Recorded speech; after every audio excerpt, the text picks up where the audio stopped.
The birthplace of the Bohemian Revolution from Cowork 591 Studios. This is the Steve Brown Arts Center Podcast Network with producer Blake Tempus. I'm Jim Gillespie with co-host Dale Rueber. Welcome back, Dale. Thank you. And this is the Jesup News for February 26, 2024. Click, follow, and rate us as well, and tell friends as we expand our empire here. And if you get a chance, don't be afraid to let us know what you'd like to hear on the podcast.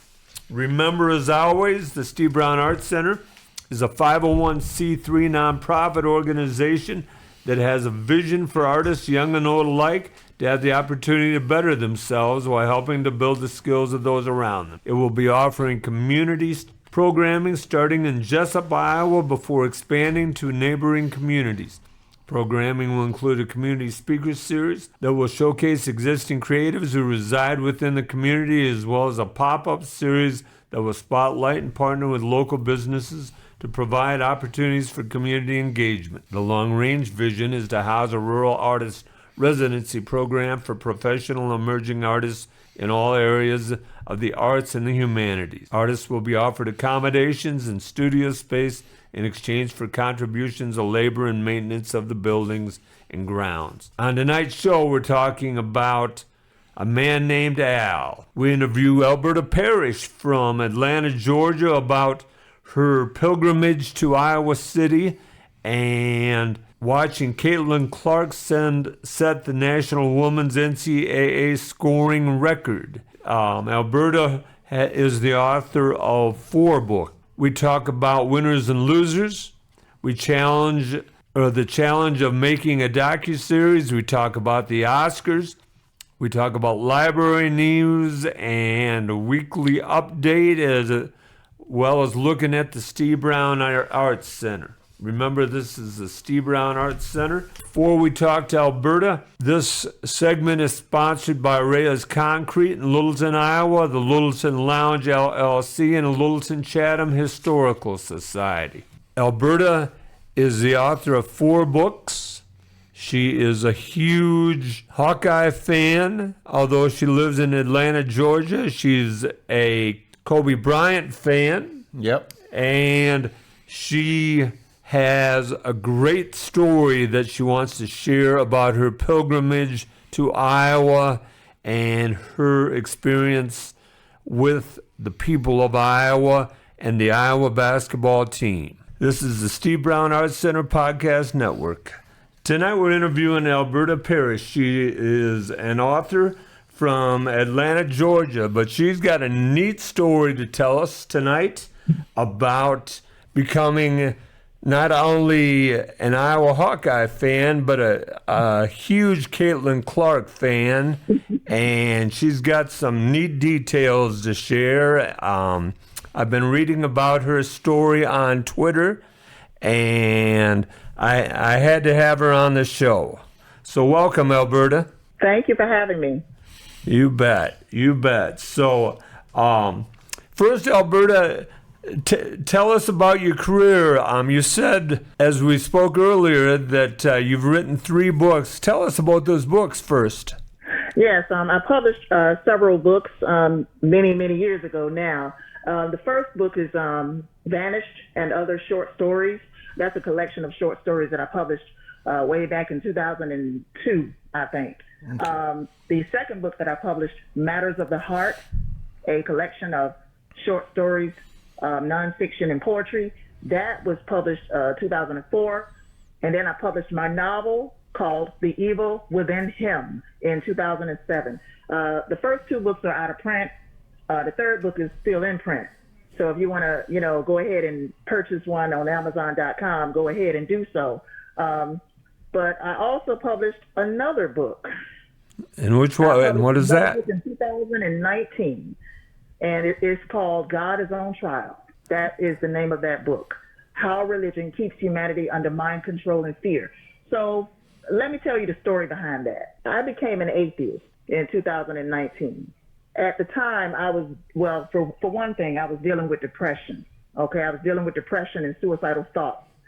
And so that is how that book came into creation. it was a coping mechanism for me to be able to some frustrations out, to get my my anger and frustration out of me and share it with the world. You understand? Yes. So Yes. I wrote that book. I wrote it in 2019, but I did publish it in June 2020. Actually, it was June 2020. I'm sorry, I got the date mixed up. It was a time in my life that was a really horrible time for me. It was a really bad time for me at that time. I was, like I said, I was dealing with depression, suicidal thoughts, and I was upset. I was upset about the fact that I felt like, God, if you're real, why aren't you helping me?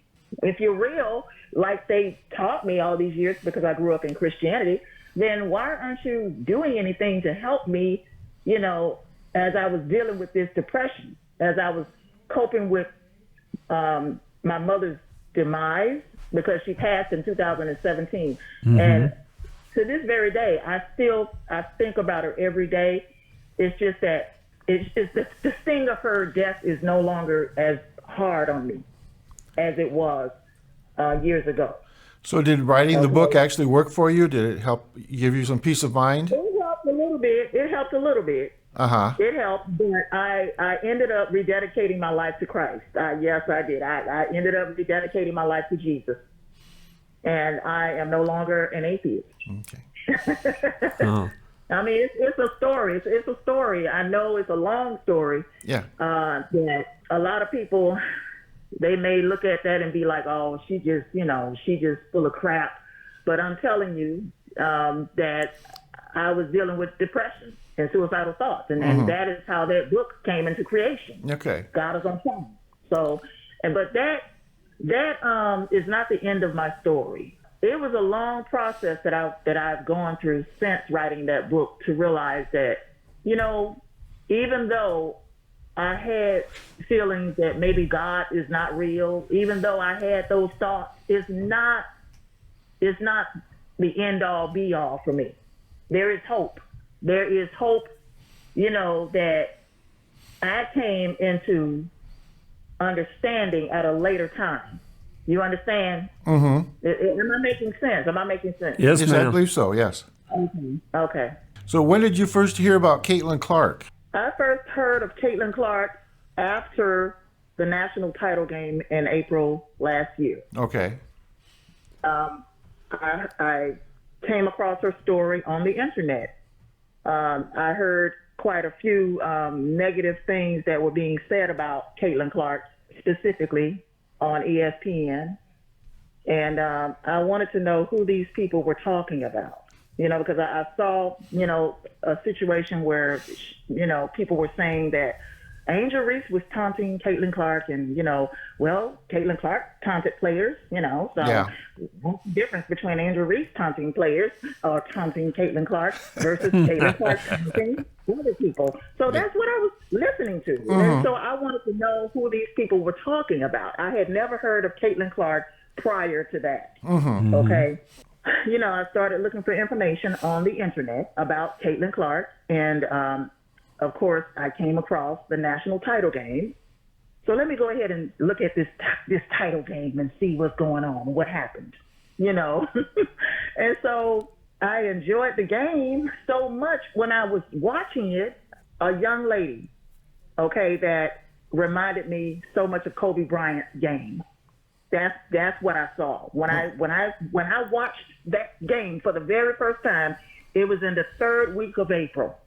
When I saw it. Her game reminded me so much of the late Kobe Bryant's game. I mean, it just, and as I was watching this game, really in awe, I was in awe of this woman who was out here doing these things and on the biggest stage. And so I started watching her other games. That's how I became a fan of Caitlin Clark. I started watching all of her other games after the initial game that I saw. And so, it's a situation where I've never been this excited about a player since Kobe Bryant. And I was a huge fan of Kobe Bryant. Alberta, I've got to ask you this question. Why do you think Caitlin Clark is so polarizing? Why do I think Caitlin Clark is so polarizing? Because of her style of play. Her style of play, it's her style of play. It is her fierce competitiveness. Okay, it is her passion for the game. Okay, it's her love for this game, and that's what makes her so polarizing. It's her fierce competitiveness, her love for the game, her passion that she displays on the court, the killer instincts that she has. And that killer instinct on the court is what reminds me of the late Kobe Bryant. And that's why I started calling her the Mamba of women's basketball. I made a video, in fact, on April 23rd, 2023, entitled Meet the Mamba of Women's Basketball, Caitlin Clark. Mm-hmm. And, yeah. So how did you end up? You were at the big game where she broke the record. Was that just by accident? You got a ticket to that game, or were you forecasting something in your head, or? No, I just purchased the ticket on a spur of the moment thing. It was something that I did at the spur of the moment. Okay. And it was in late when I decided to purchase that ticket. Okay, so maybe I jumped ahead. You want to tell us how you ended up in Iowa City? Tell about your trip, or I when I purchased that ticket, I'm gonna be honest. I didn't know how I was gonna get to Iowa City when I purchased that ticket. I just because of the short time span that I had between late December. I purchased the ticket on December 27th, and the game being on February the 15th. So I was really contemplating driving to Iowa City in my vehicle, and I thought about it. I said, no, I don't think that's a good idea. And I thought about, I'm serious. And so I decided, you know what, let me just see what the plane type tickets, let me see what the prices on plane tickets are. And it was a little bit too steep for me. So I decided within the past 2 weeks before the game to take a Greyhound bus to Iowa City. I purchased a Greyhound ticket within like 2 weeks of the actual date of the game. Okay. Can I ask you, Alberta, what your ticket cost? How much that ticket cost? The ticket for the game was $121. And what was the Greyhound ticket? The Greyhound ticket I spent, now that was $260. $260. Round trip. I got it within 2 weeks. Yeah. Okay. And how long was your trip? Actually, it took me 21 hours to get there, because we did a lot of stops between Atlanta to Iowa City. And look, I wouldn't trade that 21-hour trip for a shorter trip on an airplane. I wouldn't trade it, because I actually had a good time. Like, I had a wonderful time just traveling, seeing the country in between Atlanta and Iowa City. It was. I mean, I hadn't been out of Atlanta in 5 years. I hadn't traveled anywhere in 5 years. So I was long overdue for a trip anywhere. Okay. And had you reservations or for a place to stay in Iowa City? Yes, I did. I stayed at Super 8 by Windham. Okay. And did you have a reservation, though, or did you just show up and see if they had an opening? No, I had a reservation. Okay. What day did you leave Atlanta? I left Atlanta Wednesday. It was February the 14th. And what day did you get in? Early in the morning hours when I left Atlanta. Wednesday, February the 14th, and I arrived in Iowa City before 9 p.m. Iowa City, Wednesday night. And obviously you went to your hotel and went to bed? No, I went back out to McDonald's and I got a milkshake, a vanilla shake, and some French fries. And that was it. And I came back to my hotel, and and then I ate my food, and then I went back out to the reservation desk, and it was a lot. It was a lot I was doing that night. But I didn't go travel anywhere in the city. I just went across the street to McDonald's, and I came back to the hotel. Okay. And that was it. Okay. And I went to bed later on. Tell the audience about your talk with the people there at the motel and the hotel. Well, at the motel, I spoke with 2 Iowa Hawkeye fans. It was a very interesting conversation. Because they asked me, you're from Atlanta, So yeah, I told them yes, and they were excited that I was an Iowa Hawkeye fan because I was actually in my gold and black sweatshirt. Oh, my you number were 22. Yeah. Yes, I was actually wearing my gold and black sweatshirt when I arrived. Well, good for you. Yes. So they saw my number 22. They put two and two together, and I started telling them, well, I'm here, to see the game Thursday, Iowa versus Michigan. I'm a CC fan. I told them. I came out and told them. But they guessed. They after they saw my sweatshirt, they guessed. It was a very interesting conversation that we were all having about Caitlin Clark, and the male reservation employee, he said that he's a huge Caitlin Clark fan. The other reservation employee, I could tell just by how she was talking that she's a fan as well. Maybe not as huge as he is, but she's a fan as well of the Iowa Hawkeyes. So, it was a very interesting conversation, but I can't, diverge what I heard them talking about, because they were talking about some personal stuff. I'm not going to diverge that, but it wasn't about Caitlin Clark. I'm just saying, it was something else they were talking about. I heard a conversation. Right. I'm not going to even talk about that. I got the impression just by listening to that conversation, okay, well, these people are very prideful. They're very resilient people. Don't cross them. That's the impression that I got. No, for real. Just by listening to her conversation, with her and her coworker, I got the impression, these are very prideful people. This is, a prideful woman, in a good way, not in a negative way, in a good way. Prideful, resilient, and you just don't cross them. You don't cross them because, you will get dealt with if you cross an aisle. And that's the impression that I got. But, they were nice to me. Well, I'm glad. I'm glad that me. you had a good experience with them. So. Yes, yes. But it was a very interesting conversation. I cannot divulge. Okay, all right. Okay. Well, Caitlin, Alberta. So then the next day you sort of toured Iowa City. Where all did you go in Iowa City? I went to Raygon Shirts. Oh, okay. A shirt. When Iowa Hawkeyes broke the attendance record at a sporting event. 55,646,000 people attended the crossover at Kinnick Stadium on October 15, 2023. And that was the all-time attendance record that Iowa Hawkeyes had broken. And, that was the shirt that I purchased. And the young man, I asked him to take a picture with me wearing the shirt, and he did. I posted the picture on Twitter.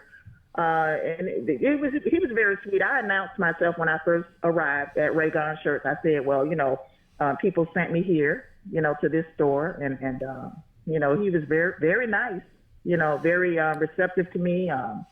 He showed me, different shirts that they had just came out with, and I decided to go with the shirt that the 55,646, thousand record.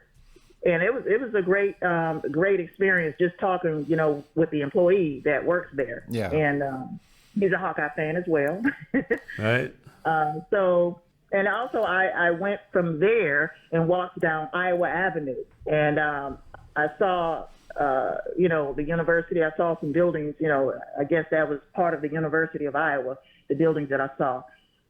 So I walked from Raygon to Iowa Avenue, and I decided to do a video as I was walking along Iowa Avenue. And I went from Iowa Avenue I ended up at Starbucks somehow. I mean, I was just walking around the city. I actually checked out the motel early that morning, okay, just because I knew I had all these places that I wanted to visit before I arrived at Carver Hawkeye. So I left Iowa Avenue, and somehow I ended up, I just walked around the city. Ended up at Starbucks. I purchased a hot chocolate, okay, and I sat there for about an hour. But during that time, a man who was a New Yorker came and sat next to me, and I struck up a conversation with him. I just, out the blue, struck up a conversation. I said, are you here for the game? Are you here for the game on Thursday, Iowa versus Michigan? And he said, no. He said, no. And he proceeded to tell me that he's been living in Iowa City for 3 months. And, he said that Iowa City is slow compared to New York. He said it's actually boring. That's what he said, compared to New York. Well, sure. I said, that's okay. I think Atlanta's boring. And he said, really? I think so. That's what he said.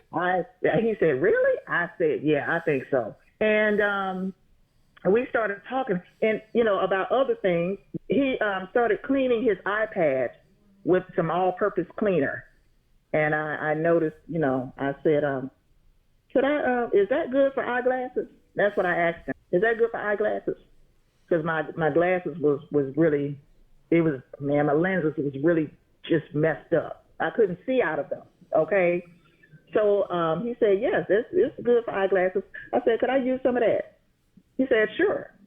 And, the man, he went ahead and sprayed my glasses for me really good.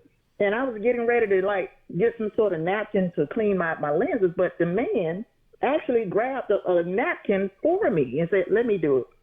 And he cleaned my lenses. Very good. Very good. Okay. And I was like, okay, but it was strange. But after that, let me tell you, after that, I could see very well out of my glasses. Before that, I was complaining. About, oh, this is bullshit. That's why I don't like wearing glasses. I was, kid you not. You can check out the video that I did talking about it. You can check out the video that I did talk about it. But I was complaining, prior to even coming to Starbucks about my glasses. And it was so funny how that happened. But right after he cleaned my glasses, I could see very well out of my glasses, and I thanked him for doing that for me. And I left Starbucks, and I walked up to the liberal arts building about 2 blocks away.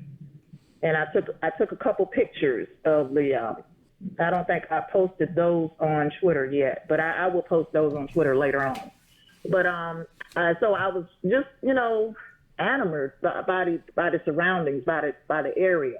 And so I walked up to a student and I asked her, can you tell me where the University of Iowa Stanley Museum of Art is located? And she told me where to go. And so I walked from there to the Stanley Museum of Art. I was inside, once inside, this very kind lady at the front desk who told me that she teaches at the university and wished that she had Caitlin Clark as one of her students. And I'm telling you, I walked into the museum and introduced myself. See, everywhere I went, I introduced myself to people. I didn't just go in there and just start, acting strange and taking pictures and this and that without first introducing myself and saying, oh, yes, I'm from Atlanta and people sent me here to check out this place, And so I got that on video as well.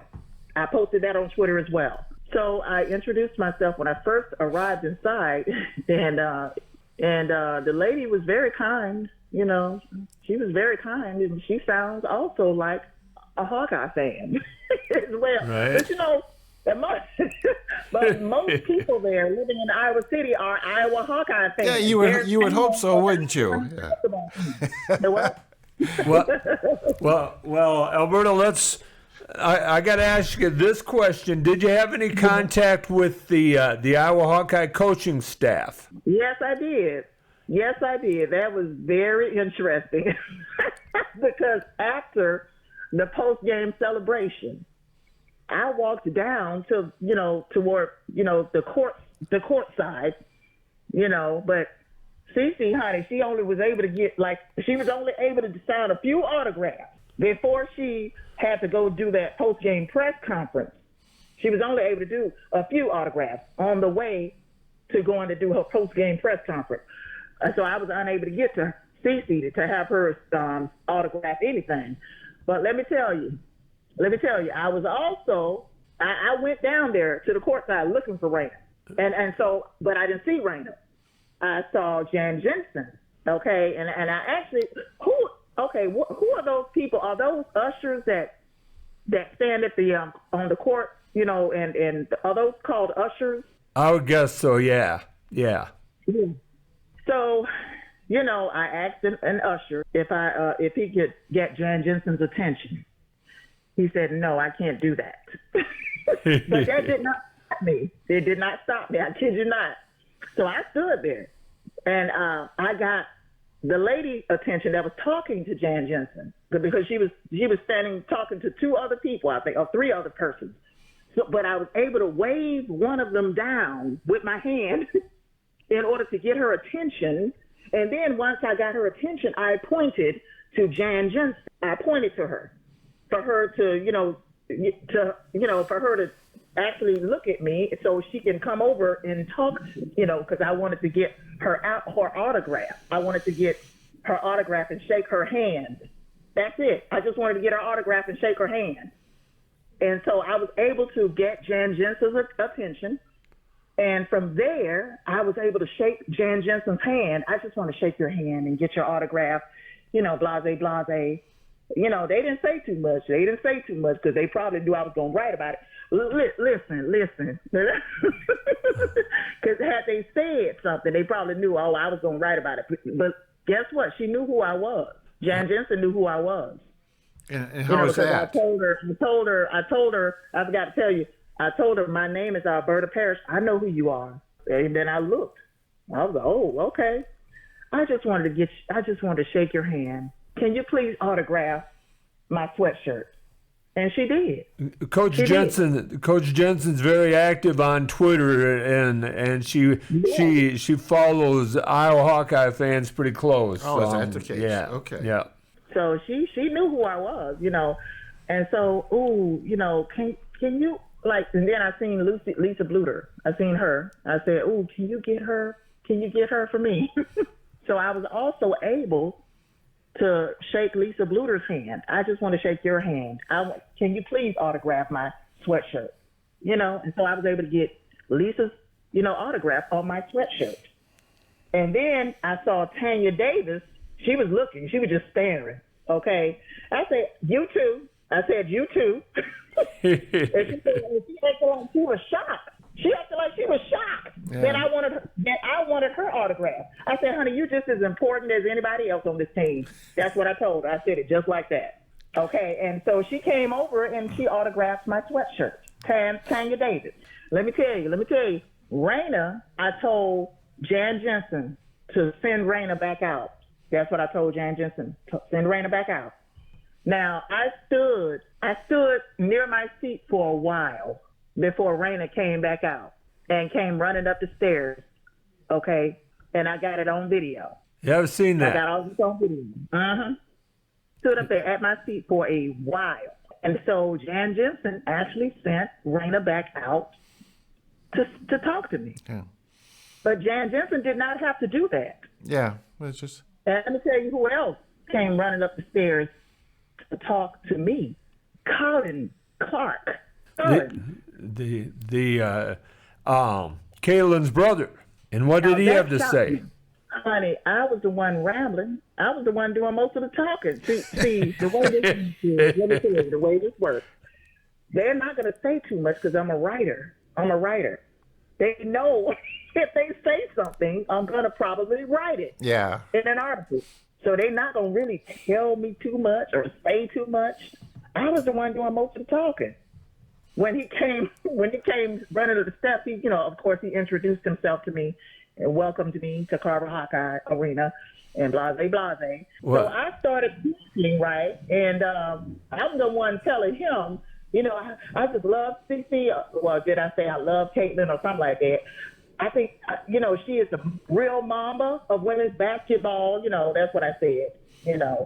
I told him she's the real mamba of women's basketball. And that was pretty much it. Before you leave us, really? Alberta, tell us how our fans can follow you on Twitter. What's your call on Twitter? Yes, my handle on Twitter is Alberta L Parish. That's ALBERTA PARISH. That's it, Alberta L Parish. Hey, I have to ask you, we are in Jesup, Iowa. Have you ever been to Jesup, Georgia? Okay, well, there is such a place, and it's spelled the same way our town is, so I just was wondering. No, I've never been to Jesup, Georgia. Okay. Well, Alberta, you've been very kind with your time. Thank you so much. And I know you have other things going on right now, so we've got to let you go. Yeah, I know. I'm sorry, y'all. I was a little excited. So, when I get excited about things like this, I start rambling. Oh, you did a nice job. Well, I'm so glad you had a good time in Iowa and that people treated you so nicely. So. Whatever you want to edit out, though. Okay. You can edit out whatever you want to edit out. But, honey, when I get excited like this, I start rambling. I have a tendency to ramble. I didn't sound nervous. I'm sure we'll talk again someday. Thank you. Thank you very much. This is the Steve Brown Arts Center Podcast Network. Dale, let's talk a little bit about our winners and losers. Okay, well, I was going to do, this doesn't happen too often, but we were together at an event last night. We met a fan of ours from Lake City, Eric Frank, and we got a chance to talk with him. He had some nice things to say about the podcast, so I thought I'd just send a shout out to Eric and say thanks so much for your kind words, and it was nice to see you last night. It was. Thank you, and you beat me to that because I had that in my notes as well. Oh, I'm sorry. Eric, we appreciate it. Eric, thank you for being our one listener. and in Lake City, right? In Lake City, and we're glad that you listened to us. Do you know the interesting thing about Lake City? What's that? There is no lake. That's right. Yes. I did know that. All right. So, Dale, who is your winner for the week? Well, I know we're a Jesup program, but I have to go with the Hudson Pirates, the boys basketball team. What a great bunch of kids. And they have 12 people on their team, 10 seniors, a sophomore and a junior. But those 10 seniors have been together since they were kids and just played for years and years together. And you could just see this team growing towards this. And now they have an excellent team. And last night they beat a very good Jesup team who were a conference champion, and they're part of the conference 80-54. And the Hudson kids are much. They are several of them well over 6 feet, and they play a fast game, and they can all score. Because I think you had 4 or 5 kids in double figures at the end of that game, and so anyway, they're my winners. My grandson plays in this team as well. I've been following them all these years, and so they have one more game to win, and then they go to state. And what's very interesting to me is that his dad, my son Chris, played on the Jesup team that went to state in 1995, and it was the same kind of group of kids, a bunch of seniors that had played together a lot and got to go to state. And so we're hoping they win this one more game this coming Saturday night. And so they are my winners, the Hudson Pirates. They showed a lot of grace when Jack fouled out. When Jack Miller fouled out, their bench stood and applauded Jack. Well, a lot of those kids know, because a lot of the Hudson kids came over the years to the Jesup basketball camp in the summer that they run. And so those kids know each other. And that's one of the values of those camps, is that when players meet, this was through 8th grade, when they meet in high school, it's people that they know and they've been friendly with, maybe even played on the same team together. And so it's good sport, but there's no animosity or that sort of thing, because they're playing with friends and against friends. And so that's a great thing about the Jesup camp, is they get people from several towns around, and so you get to know the people you'll be playing against when you're in high school. So that was good sportsmanship, and appreciate it, because Jack is a heck of a player. Yeah, and there's none better. So speaking of sportsmanship, that the Michigan women's basketball team is my winner for the week. Although this happened last week when Iowa played Michigan. The Iowa women played Michigan, and Caitlin Clark set the scoring record.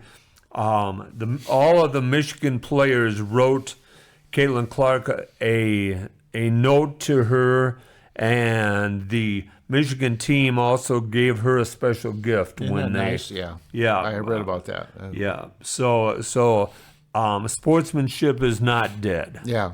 And I never thought, because I never watched a lot of women's basketball, but over the last few years, see some more of it, and it's amazing to me like the strategy in men's games and boys' games is you start fouling people at the end, hoping they'll miss their free throws.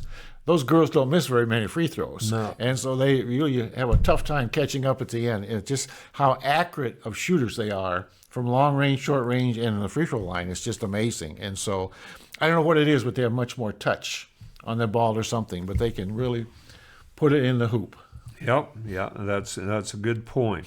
I'll start with my loser, Dale. My loser are the NBA All-Stars, and I love high-scoring games. The East, there were 400 points scored in the NBA All-Star game. The East beat the West in probably one of the most disappointing All-Star games of all times. The commissioner was disappointed with the players. He had talked about how competitive it was going to be, and there were only 3 fouls called the whole game. Yeah. There wasn't much defense intentionally played at all. Nobody wants to get hurt, and I'm afraid the NBA has to do something about that. But it was after three minutes of that, I had to shut it off because it was not enjoyable to watch. In the old days, when people were making $10,000 a year, if they got hurt, well, that's too bad, but they got hurt. But when you're paying them millions of dollars to play basketball, you want them to play because you're paying them a huge salary, and I think that makes a difference. Used to be like when Magic Johnson, Larry Bird, and those people were playing, and Bill Russell back even in the 50s and early 60s, the All-Star games, there was a lot of pride in winning that game, and they played hard. Yes, they did. If you got Bill Russell playing against Wilt Chamberlain, for example, that would be something you'd want to see. And it only happened a few times during the year, but you get an All-Star game where there's a lot of pride on the line. Those are good games to watch. But, I agree with you. Probably not a lot of defense play. They scored that many points.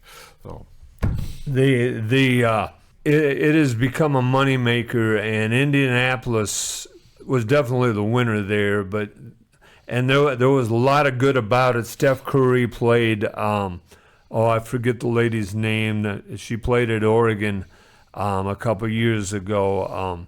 Cicino is the lady's name, and she was involved in the three-point contest. Is that right? That was probably the best part of the weekend. Yeah. Were those two shooting it out against each other. Mm-hmm. Steph Curry beat her by either 2 or 3 baskets. I would think he would be a hard guy to beat. Yeah. But she also shot from the men's line. Yeah. Not the WNBA's line. So that was pretty cool as well.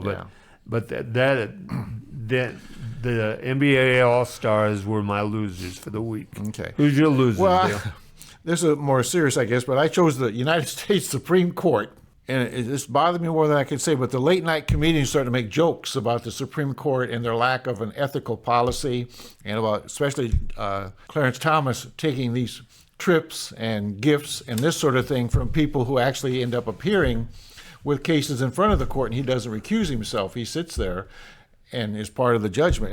And so you got to have something that's rock solid, steadfast, always going to be there for you, and that's always been the Supreme Court. But if they are for sale, their decisions can be bought with gifts and trips and this sort of thing, then we're really in trouble, because you expect the legislators, the politicians because that's been forever. But the Supreme Court, they don't have to stand for election. They're there. They can do what they want to.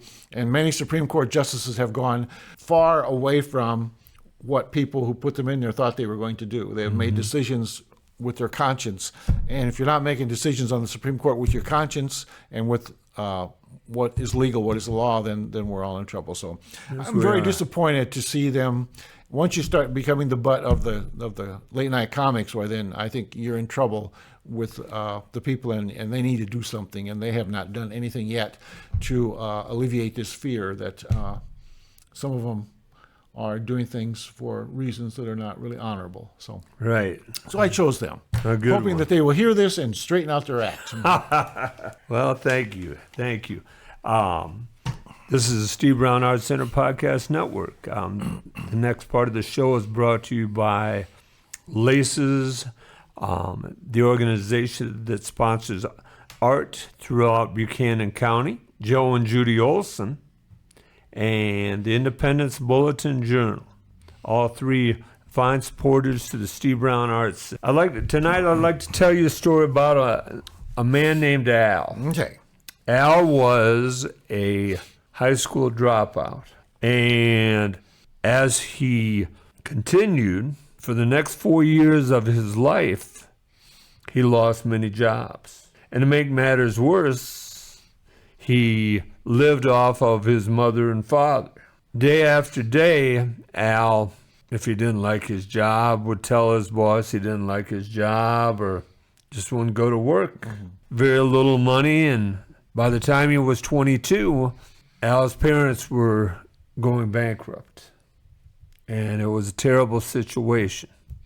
Well, Al had a good friend whose father at the patent agency. And so he talked to Al into going to the patent agency, and he talked to his father about Al. And Al went in and interviewed for a job at the patent agency. Patent agent, third class, I think it was. I mean, you know. We're going to start at the bottom. That's right. Something like working in the mail office is what it was. And this guy realized that Al really wasn't very motivated. For the first 15 minutes he sat there, he realized he didn't want this man working for him. He didn't want Al working for him. But to this man's credit, the guy that was interviewing Al, he decided he'd talk to Al and find out why Al was the way he was. And for 2 hours they sat in this man's office. And the guy took a shot and hired Al. And during the time that he worked for the patent office, Al went back and got his high school diploma, or the equivalent of, and started college and found a love. He found a love in science. Do you know who that Al was? Oh, yes, I do. Who was that Al? Albert Einstein. You are correct. That is Albert Einstein. That was from the files of the great Paul Harvey and the rest of the story. Yeah. He had plenty of time to think. Yes, he did. And that's, it all came from that. I really love that story. Don't always turn your back on people. They have a lot going for them. It's amazing to me, and I've told you this before, since I've been on this podcast for you, the people we've interviewed, anything I didn't know. We had somebody like that around here that was doing that or doing that or doing that. And so I saw Cameron Homa the other night at Quickstar, and he showed me a picture of this guitar he's working on. It looks really fantastic, and it was varnish yet or anything. It just but about how the computer works to cut all that out. And I said, okay, but he's very proud of it. And, yeah. I was teasing. He has the same kind of hair. I hadn't seen him without a hat. He's got the same haircut you do, same barber. Okay. And but he was real tickled to show me that. Right. So I think I hope someday he gets one together that he'll bring it in and spend a few minutes with it and let us take some pictures of it or show it to people. We'll have to do that. Maybe he could play a few songs on it or something. Right. Because I know he does perform. So did. So okay. He lives down in your neighborhood. Someday you have to wander down to his house. Yeah, well, I'm afraid to knock on people's doors unannounced. It's a rough world we live in. All right. This is the Steve Brown Arts Center Podcast Network. This next part is brought to you by Derek's Repair, LLC, Keith Bickert, and Jacobson's Fabrication and Repair, LLC, both fine supporters of Littleton Watermelon Days coming July 27th right here, of this year. Yeah. So please, and here's the neat thing about this podcast, Dale, is we have loyal listeners. Mm-hmm. I mean, you talked about Mr. Frank out in Lake City. Lake City. He doesn't like you now. So. Yeah, there you go. Sorry. Wrong town. Sorry about that. And Paul Yeager texts me again. We have Andy Martin Boniface down in Lawrence, Kansas. We're fortunate to have people that listen. Jason Ohl always listens. and lets me know. It's a neat thing. Yeah. And I ask you people that are such good listeners to support our sponsors, please, because our sponsors are like you. They're loyal to us, and they're good people as well. Dale, tonight we had a little challenge. Okay.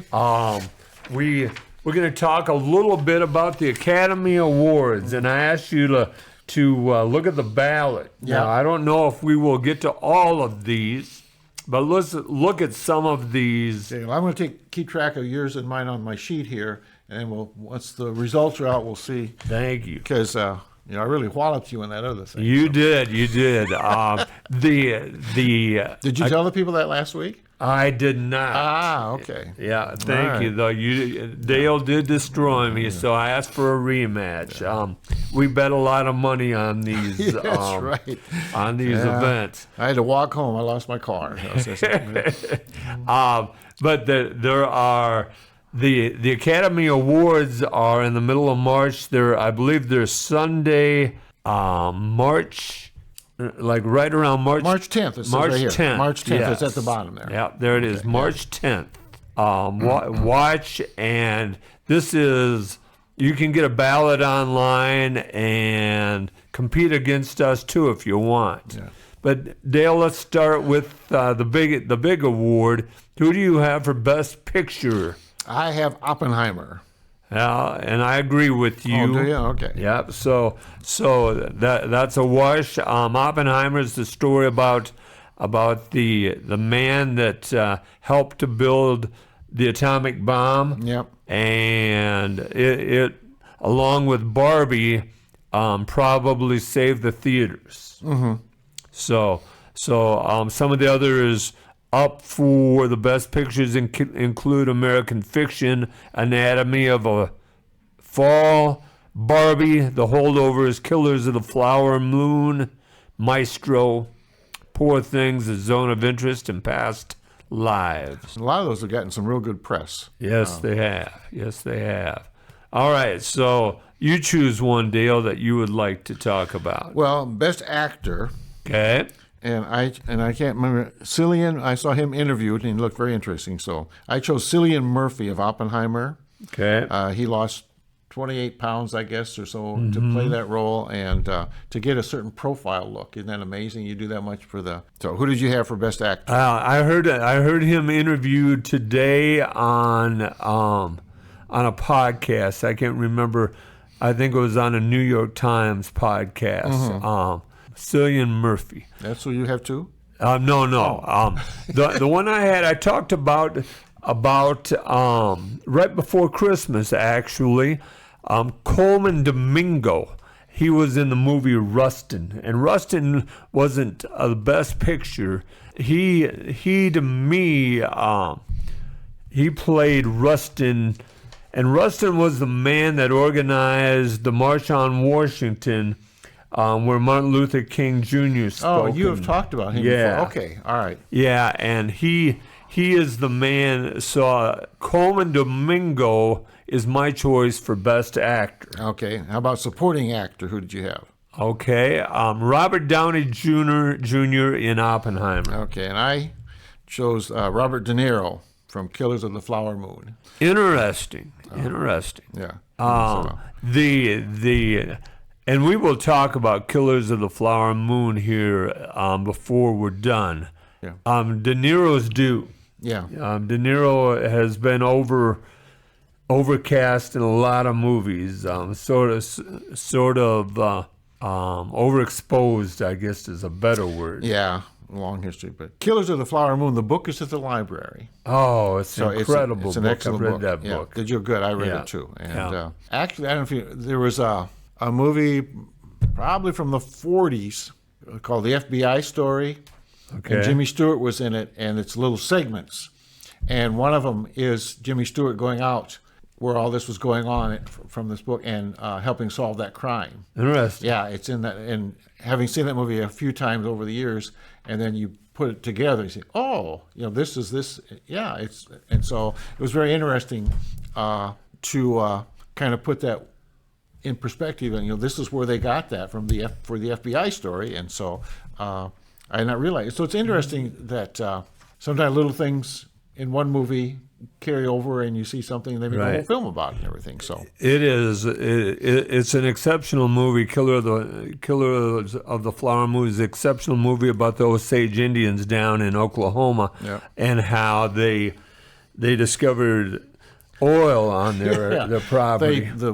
People moved them out of where they were and gave them the roughest, hard scrabble, you can't make a living here land, and then they discovered oil on it all once. They're the richest people in the world, or the people that owned all that land. And then the book is mainly about how the white people tried to get it. And killed many of the leaders, and married into families, married into families so they can inherit. It goes, well, I shouldn't give away too much. We're trying to kill his own wife and his kids, so he would be the last one in the family, and he would inherit.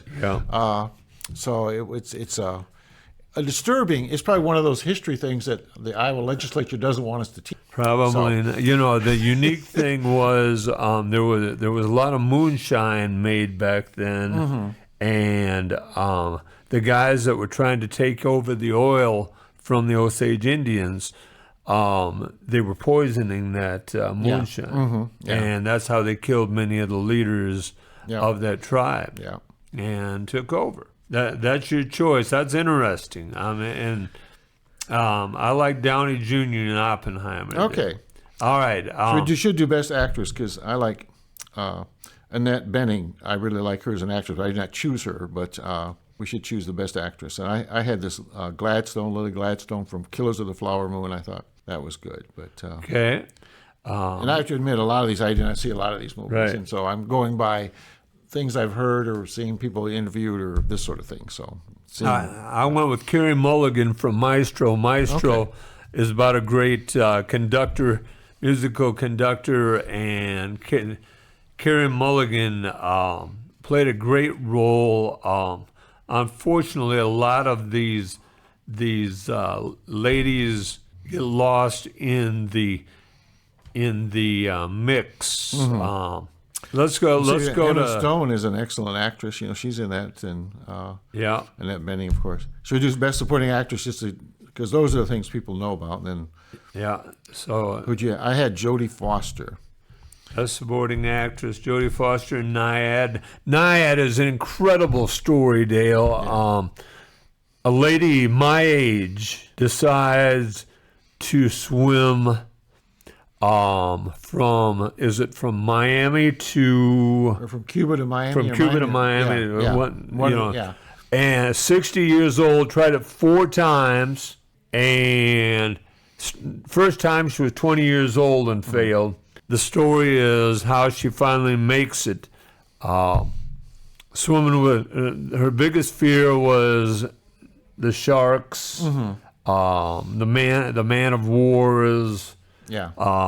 She one time, and one of the 3 other times, she was stung by a jellyfish, I believe. Almost killed her. Great story. And Jodie Foster, that's who I have as well as Jodie Foster. I'm so glad she didn't get eaten in that other movie she was in. Okay, any others you want to do? Or? I'd like to do the best makeup and hairstyling, actually. And here's why. As I look through these, and Golda and Maestro, Oppenheimer, The Poor Things in Society of the you're old enough, Dale, to remember Golda Meir from Milwaukee, Wisconsin. Oh, Golda Meir? Went to Israel? Went to Israel. The first woman to lead Israel, first woman prime minister of Israel, fought Egypt and Lebanon. She and as I viewed this, I looked at some of the scenes, looked at the trailer and stuff. It was incredible makeup and hairstyling for that time period. You would have swore you were in that time period. And it doesn't mean Oppenheimer and Maestro weren't as well. You have to pick one. And Yeah. So And you picked Golda? I picked Gold. Okay, and I picked Oppenheimer because I've seen several clips of that, and they had the hair of the 40s, the Greeks in the part and this sort of thing. So, You picked Golda, didn't you? I picked Gold, and here is one of the problems, one of the issues that Gold is going through is right now because of what they're doing in the Middle East. Right, what Israel's doing in the Middle East is Golda will not get a good look, I don't think. Yeah, I understand what you're saying. Yeah. From the voters. Yeah. Are there any others Well, there's a lot. that you want to talk about? Well, the best original score, I'm betting that they will give it to John Williams because he's getting pretty old, and this may be the last one he does. I don't know. So it's down here at the bottom. Right. Yeah, and so they over the years they really loved John Williams, and it's Indiana Jones movie, so the music is pretty. So I picked Indiana Jones there. Interesting. I went with Killers of the Flower Moon again. Okay. Just for a lot of the native music. Oh, okay. Some of that stuff in there. And the best original song, do you know? Have you heard any of those? Or No, I didn't. yeah, I guess I didn't either. So we wouldn't have to do that. So, but that's probably enough, isn't it? Those are the big ones: the picture and the actor. And Best visual effects really draw me, Dale. I the really last one here. Okay. Yeah. I watched scenes from Napoleon. And that's hard to do battle scenes. The battle scenes in that. And they are also up for costume design as well. That's my choice for costume design as well. But because of the costumes and stuff, the visual effects are really good. So for best costume, might as well do that. You chose Napoleon as well. Napoleon. Okay. And I chose Barbie because I thought those costumes were out of sight. And then, I'm sorry, best visual effects, you chose Napoleon? Napoleon, yeah. Okay. And I took Mission Impossible because the visual effects there are always just out of this world, fantastic. And so I chose that just thinking that those guys go all out when they do their visual effects in those Mission Impossible movies. So, right. Okay. All right. This is Steve Brown Arts Center Podcast Network. Don't forget to support our sponsors, Even Events and Rentals LLC, Thomas James. Thomas James always provides one of the large dumpsters for Littleton Watermelon Days. I think it's so interesting because we've lived in Jesup almost 50 years now, and Thomas James has been our guy for all those years, And there are several other trucks that come through town. Most towns have just one company that gets the contract or whatever, but Jesup is very unique in that I think it's open to anybody that wants to come in, and I don't they have to give a permit or not, I don't know, but we have several different companies in Jesup. So do you have 1 or 2 day pickup? I have two. 2 day. I have just 1 day. Tuesday and Friday. So. I have Thursday. Yeah. The Boyd's Food Truck and Mickey D's Pizza and Lobster.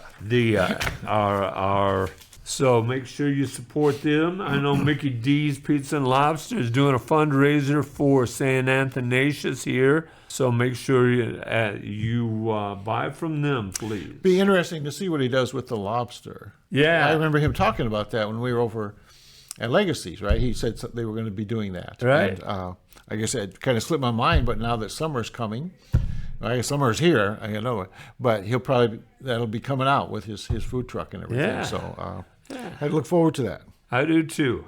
Okay. Dale, do you have anything special for us today? Well, I have a few little things if you want them.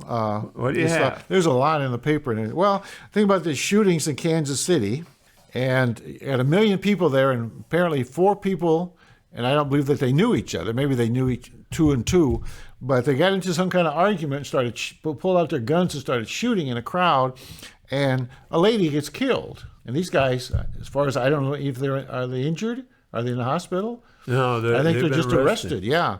And the one guy, they figure out the bullet that killed the lady came from, and so he's charged with murder.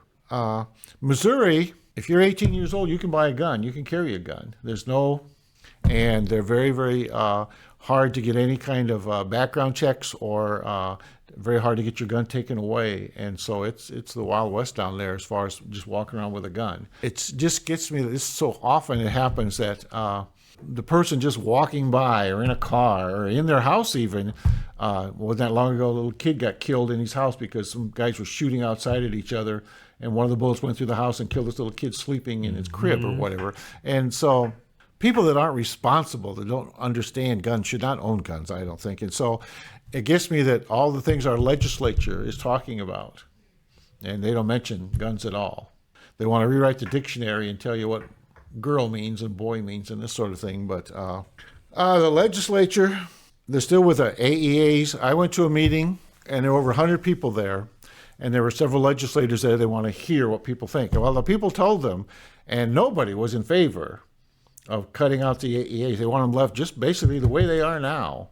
But they still are pushing that in one form or another to cut out all these special ed things. And so I just get so irritated that it doesn't matter what the people of Iowa want. They're working for themselves and trying to, for their own selfish reasons, trying to get this. And they keep talking about they're going to privatize it and hire companies. Well, that's what they did with the Medicaid. Cost them millions and millions of dollars, hired companies that had terrible reputations for fraud and not paying and this sort of thing. And they still hired them and defend it to this day. And I think the same thing will happen here. Every time they try to save money, you might just put your hand on your wallet because they're coming at you. But it's just in Iowa, western Iowa, huge shortage of hospitals and doctors if you want to have a baby in western Iowa. Not being talked about. Iowa has the most polluted water in the country, not being talked about. You and I talked the other day about, we were canoeing on the upper, not you and I, but canoeing on the Upper Iowa River, Deb and I were, and the person running the trip said, okay, now the land on the banks is owned by somebody, and the land that the river is on is owned by somebody. The state of Iowa owns the water, so we could go on the water, but you couldn't get off, because then you'd be trespassing. And if you stood in the river, you'd be trespassing. So if the water belongs to the people of Iowa, why do we let all these people run their pollution into our water? And we have lakes like a backbone that every summer they put signs, don't swim in this water, E. coli problems. And it's lakes all over. And so, but they're not talking about.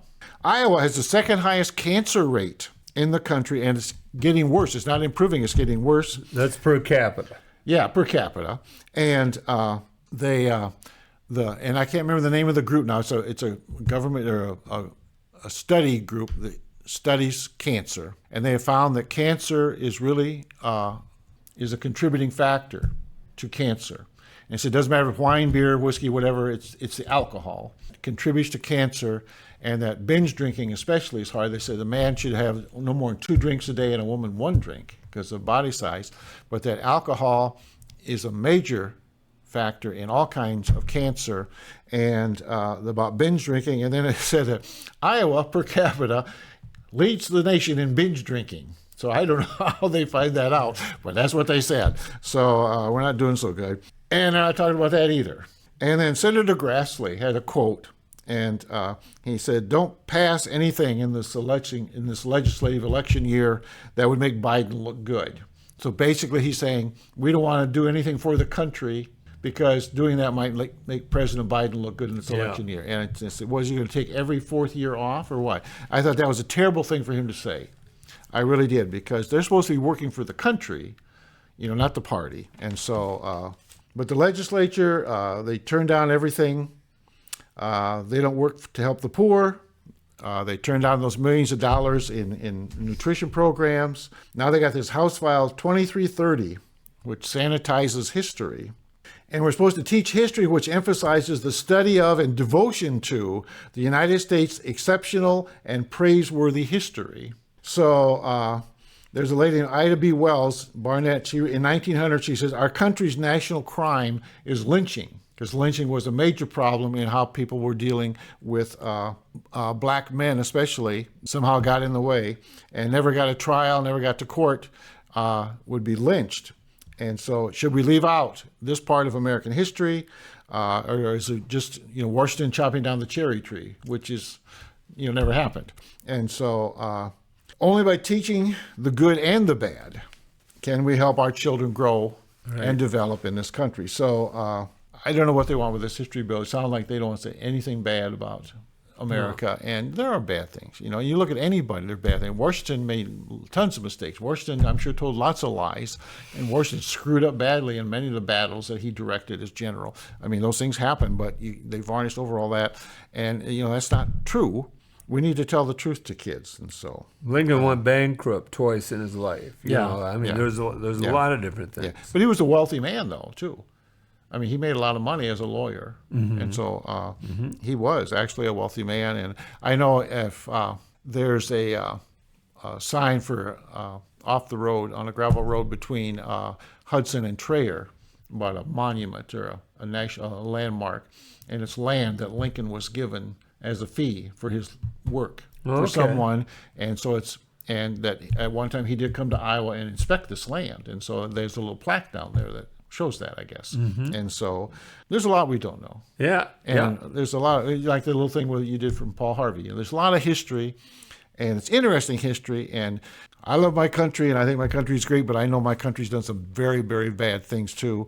And because we're people, I guess, and because we can't help ourselves. So, but I think kids need to know how bad people can get to. They need to know that there are people that will sell them stuff that will kill them just to make money.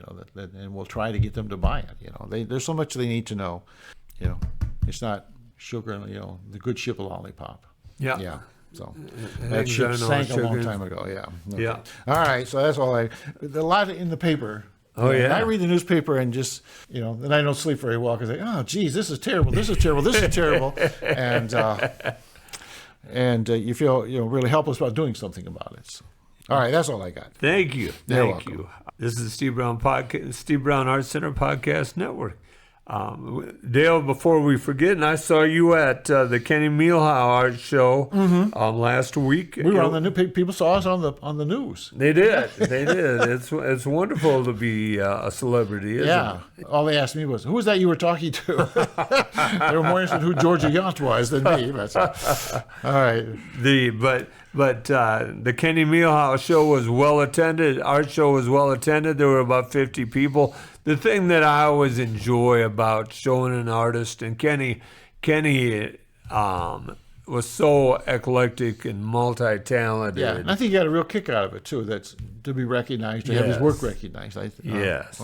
The thing that I always enjoy is a gathering of the family. His grandkids were there. His great grandkids. They call him Gigi, great grandpa. Oh, do they? Yeah. Okay. Yeah, and obviously his son and his wife were there. His sister was there, and just a nice group of people. People that live there at Winding Creek Meadows had a chance to see other Kennedy's work. Kenny has a number of paintings there hanging at Winding Creek Meadows. All those old ladies were drinking your wine when I saw them. See, so well, and I'm enjoying it too. So. I've got to be honest, Dale. Winding Creek was such a great host. They shared a cheese tray with us. Yeah, that was really nice. They purchased a wine for us. And, all right. I did not know that. I thought you took that from your cellar. No, I did. Although I have probably more than my share in the cellar. I didn't. I asked them if they wanted me to bring it. They said, "Don't bring that cheap stuff." They said, yeah. Thunderbird. And what was the other? Ripple. Man. Mad Dog. 50 cents a gallon. Yeah. Just so. Yeah. But anyhow, that was probably as enjoyable a Saturday afternoon. Yeah, that was very nice. As I've had in a long time. Yeah, very nice. And I'd like to thank the Mielhow family for being so kind and sharing those things. Thanks to Winding Creek Meadow for being a great host. And our next event is March 16th, St. Patrick's Day, at the Sanity Room. Along with the Sanity Room, we are sponsoring the Irish Blue Drifters Trio from Minneapolis. So make sure you get over to the Sanity Room, another one of our sponsors. That's from 7 to 10 in the evening. From 7 to 10 in the evening. Yeah. For lunch, they're having corned beef, Dale. Corned beef and cabbage, and they'll have other things as well. Make sure you get over there for lunch. I might even buy you and Blake lunch if you guys come over. Are you Irish, Blake? Okay, I'm not. I'm more German, so all right. I have to eat sauerbraten or something. I eat German stuff. You guys can eat Irish stuff. Okay, all right. As far as library news is concerned, April 14th, though, did you go there? What do you have April 14th? Well, that was the mystery artist at the Littleton Chatham. Yes. Historical Littleton Chatham Historical Society. Okay. They have a pancake breakfast, and do they have a time on that yet? Not yet. Usually that goes from about 8 till 10, 8 till 11, right in there. Okay. But there's a mystery artist that day. There is a mystery artist. They are incredible. They're just incredibly shy as well. So. Oh, okay. So it's not pancake art, is it? No. You ever see the pancakes that look like Mickey Mouse? Oh, yeah. Well, I thought maybe it's pancake art, but there's some incredible art, food art that has been done. Oh, is that right? Yeah. Oh, yeah. If you get a chance, Google food arts. Okay. No, it's. I'm telling you, Dale, it's really good. But let's talk here about library news. Don't forget Little Tot Story Time meets every Thursday at 10:30 a.m. for songs and stories. The Spice Club. February Spice is Star Anise. I think we decided it was Anise from last week. Exercise with friends every Monday, Wednesday, and Friday morning at 8 o'clock in the library community room. The movie this month, Monday, February 26th, that is today as this comes out on Monday at 10 o'clock. The Miracle Club, There's Just One Dream for the Woman of Balagar, to taste freedom, to win a pilgrimage to the sacred French town of Lourdes. With a little benevolent interference from their local priest, a group of close friends gets their ticket of a lifetime. Admission and popcorn, as always, is free. And rated PG-13, runs 1 hour and 31 minutes. Don't forget STEM Wednesday is March 6th at 1:30 p.m. STEM stations include magnet movers, machine builders, Lego challenges, Brian Flakes, and more. Best suited for grades kindergarten through 6th grade, and you must sign up in advance. STEM Friday is March 8th at 9:30 a.m. to 2 p.m. in the community room of the library. On the special No School STEM Day, join us for Camp Create. Again, you must pre-register for that as well. They have those STEM kits down there, and we always get a couple when my grandkids come from Michigan for something to do, and they're very interesting, and the kids enjoy working with them. So check those out too. March 18th, you get a chance to Willy Wonka Braille. Learn Braille the Willy Wonka way. Join us on this non-school Monday, March 18th at 10 a.m. to learn Braille and using candy dots. I like the candy dots. Do you really? A big one, yeah. That is my addiction. You must pre-register, and it's suitable for grades 5th grade plus. And then chapter chat book. The March book is Surviving Savannah by Patty Callahan. Is available to be picked up in the library book club, and we will meet Monday, March 18th at 1 p.m. This is recorded on Wednesday, the 21st, and tomorrow night, the Waterloo Chief of Police. No, the Buchanan County Sheriff. The Buchanan County Sheriff. Tony Thompson. Tony Thompson is at the library, and I know Dale is talking about going to that. Yeah. And if things work out, I'm going to go to that, but we'll talk about that on the next podcast. Yeah. No, we have the book. Deb and I both read it, and then they have copies at the library, and he'll have copies with him, of course. It's a very interesting read, and it'll make you think a lot about, again, it's about Iowa and where they're putting their money. Because they were talking about Independence at one time had several thousand beds, and now I think there's only 48 or something. It's unbelievable. There's no place for these people to go. And mental illness is a real illness. It's a real thing. And there's a man on today on the news, they showed him, and manic depression. He suffered from that and was sometimes out in the streets and wouldn't take his med or take too much med. And they finally took him to a doctor who put him on a ketogenic diet. and it has straightened him. He's on very few medicines now. He's got a job. He's living on his own and doing just great. But it was with his diet, so I think that may be a great thing in the future to help some people out. And like most cures don't cure everybody, Right. but if you can try these different things and find the one that does work, why people are working on this, but we're just kicking people out into the streets or putting them in jail, and they're just sitting in there, and they don't belong there. I know my better days in my life are days in which I have a good diet and I exercise, Dale. Those two things. Yeah. And But this is a lot of some protein and vegetables and this sort of thing, and they didn't really give the diet that they use, but it's a lot of fat. I know my granddaughter was on a ketogenic diet for seizures, and there was a lot of she has all liquid, so a lot of oil in there. You had to mix it up every day, and there was a lot of oil in there, and everything you used with it was so slippery all the time, Right. and it did not work for her. But she was on that quite some time. But it's a high fat diet, and for some people it does help. yeah. And so Thank you. This is T. Brown Arts Center Podcast Network. Don't forget to support our did you have a spice? Our sponsors. Yes, remember it is anise. Oh, okay. Yeah. I didn't hear you say it. All right. Yep. Still anise, and Yep. that's for February. For February. Okay. All right. Thank you. Yes. Some other sponsors include Dream Chaser Acres, Bobby Leach, and Farm Bureau Financial Services. He has an office right here at Cowork 591 Studios. M&M Bakery in Lawrence, Kansas, and Innovative Wealth Management on 6th Street here in Jesup. Yeah.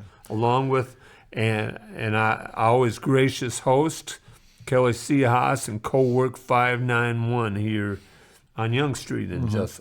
Do you have an 827 phone? I do. See, the phone company meeting is coming up in March. I Always like a the big check time. coming in. Always a big time. That's right. I like that. You've been here at Jesup longer than I am. You are a bigger stockholder than I am. Mr. Everybody Rueber. gets one piece of stock. That's it, just one. So I always wonder, though, and it's never come up, but we get one ballot. You know, if my wife and I would disagree on, I don't know how that would be resolved, because we just get one ballot for the House. And so if we would disagree, I don't know how they would handle that. You need to beat her to the post box. Yeah, I get the Dale. mail. Yeah, so because I'm going to get my guys in there. So. All right. Well, History, usually the people I vote for never win. So no matter what the election. So all right. Well, Dale, if you tell your friends if you'd like to donate to the Steve Brown Arts Center, have an idea for an event, go to the SteveBrownArtsCenter.org and follow the link. We have booked several musical groups for the coming spring and summer and fall. We just talked to one for actually our Halloween fundraiser. A group, a retro band out of Cedar Rapids. is that the Monster Mash? That's the Monster Yeah, Mash. see, that's one thing I've been looking at that thinking, that sounds like that would be fun. I hope that I'm here and I can go to, because 8 to midnight right there is fun. Those are fun hours. Yes, they are. So Yes, they are. If you have news or would like to sponsor us, email us at jim@stevebrownartscenter.org or call 319-290-0241 and leave a message. I'm Jim Gillespie. Thanks to co-host Dale Rueber, and thanks to our producer Blake Tempus, who did yeoman's work tonight. yeah. It was incredible work tonight as we interviewed Alberta Parish all the way from Atlanta, Georgia. Yeah. That was our first computer interview, and I'm real proud of Blake. Hopefully we'll have a chance to do another one of those. It won't be anytime soon. Thanks to the audience for bringing these stray dogs into your day. And remember, each day is about little victories. Yep.